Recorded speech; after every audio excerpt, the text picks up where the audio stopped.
Welcome to the Church Resource, where we talk about the best resources for pastors, leaders, and lay people. I'm your host, Jeff Oliver, looking at today another one of those books that we call a classic, but it is The Case for Christ. It was written by Lee Strobel. This is the updated and expanded version. It's called A Journalist's Personal Investigation of the Evidence for Jesus.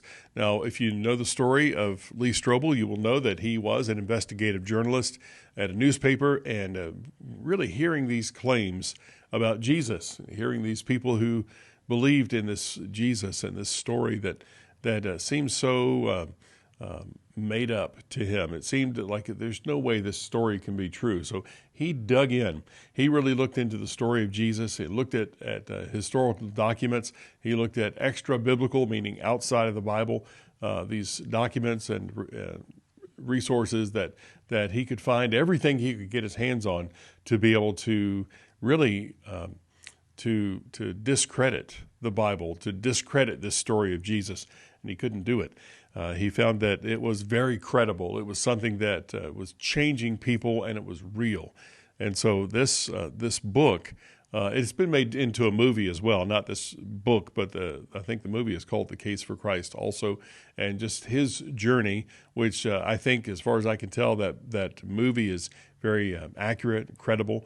So I think it would be good to watch, but you wouldn't get all the meat out of that you do out of this book. This goes, and really page by page and thought by thought about anything you could have, any questions that you could have from someone about the Bible, the accuracy, the validity of Scripture even. And so we've got to start there, and how valid is that as an historical document, and copies that were written and any perceived inconsistencies that might be there. How do we reconcile those things? And how do we look at this at the Bible as an historical document, and then be able to take that story and extrapolate that into, okay, this is the story of Jesus. Why is this credible? Why is this something that we can put trust in? And we would use the word faith. Why would we have faith in something like that? So the Case for Christ, I would be giving too much away if I started giving topic by topic or kind of telling you what is in the book, but I will tell you that part one here is called Examining the Record. This is really where he does a deep dive on the validity, the accuracy of the Bible. And so this is written with, and chapter by chapter, it has a different theologian, a different expert in what he's talking about in that particular chapter.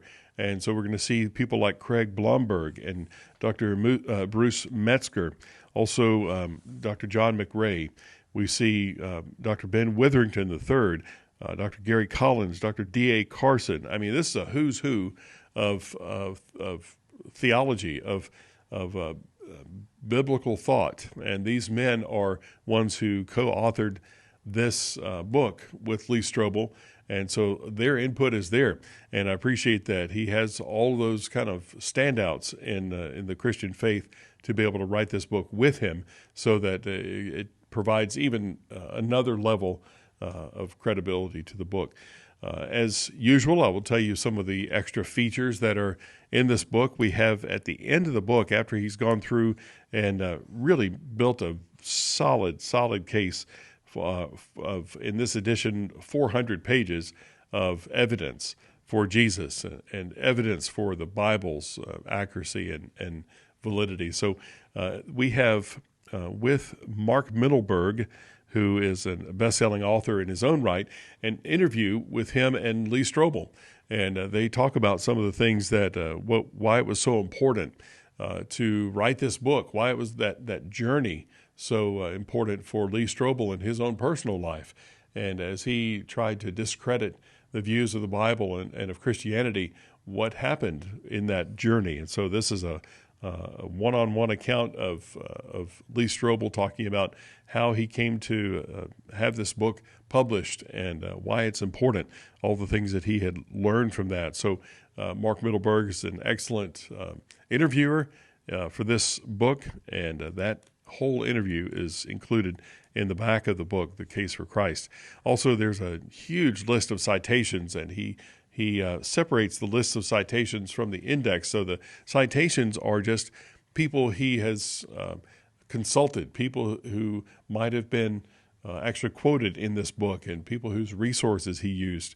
So he's going to have that in this. There are multiple pages. I mean, it's like 15 pages maybe of people that he consulted for this, and also the endnotes of, and this is so heavily documented as a book, as you might imagine, with an investigative journalist writing it. So just well done, and I think this is very thorough. I think this is a great book for you to, if you just wanted to teach through it, and you could do that it would probably take, it would take a year. You could take years to do that if you really wanted to go through argument by argument and example by example of the things that Lee Strobel looked at and the things that he found verifiable about Scripture, about the life of Jesus, about Christianity. And you could use this as a Bible study. You could use this as a resource tool for you to be able to preach and teach from, and just provide some examples from this book, from the life of Lee Strobel and from his research. I think it'd be an excellent way for you to use this book.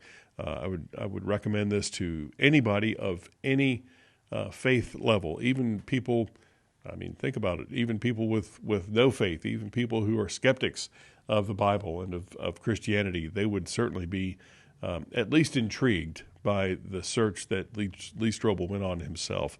So I'd recommend that for anybody to be able to look at this and certainly glean from it, hopefully to become a follower of Christ if they're not already, and if they are, to become a stronger, more faithful follower of Christ and able to defend the faith and to be an apologist for these things. So this is The Case for Christ, a journalist's personal investigation of the evidence for Jesus, written by Lee Strobel, and it's one book on my shelf that's helpful to me and has been throughout my ministry. So I hope it gives you a bit of direction as you prayerfully consider which resources will best help you and the people you minister to. Thanks for listening to The Church Resource. Please make sure you give us a review, and if you have any suggestions of resources that you would like us to look at, email us at thechurchresource@gmail.com, thechurchresource@gmail.com.